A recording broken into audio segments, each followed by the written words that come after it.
திருவாதிரை திருநாளை முன்னிட்டு குத்தாலம் அருகே உள்ள பிரசித்தி பெற்ற கோனேரி ராஜாபுரம் நடராஜர் கோவிலில் ஆருத்ரா தரிசனம் வெகு விமர்சையாக நடைபெற்றது.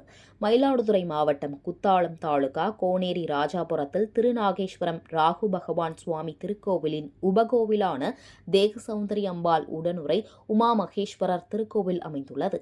இத்திருக்கோவிலில் எழுந்தருளியிருக்கும் ஆனந்த கூத்தராகிய ஸ்ரீ நடராஜர் பெருமான் உலகில் மிகப்பெரிய வடிவமாக 8.5 அடி உயரம் கொண்டு காண்பூரை சுண்டி இழுக்கும் நர்த்தன சுந்தர நடராஜராக விளங்குகிறார்.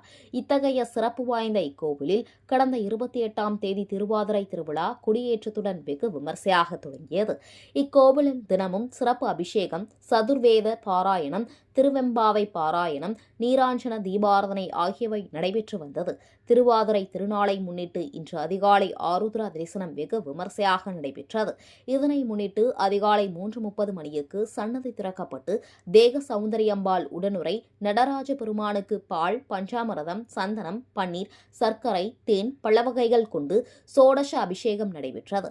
பின்னர் திராட்சை மாலை, நகைகள், உத்ராட்ச மாலை, வண்ணமலர் மாலைகள், புலித்தோல் பட்டாடை அணிவிக்கப்பட்டு சிறப்பு அலங்காரம் செய்யப்பட்டு மகா தீபாராதனை காண்பிக்கப்பட்டது. இதில் திரளான பக்தர்கள் கலந்து கொண்டு சுவாமி தரிசனம் செய்தனர்.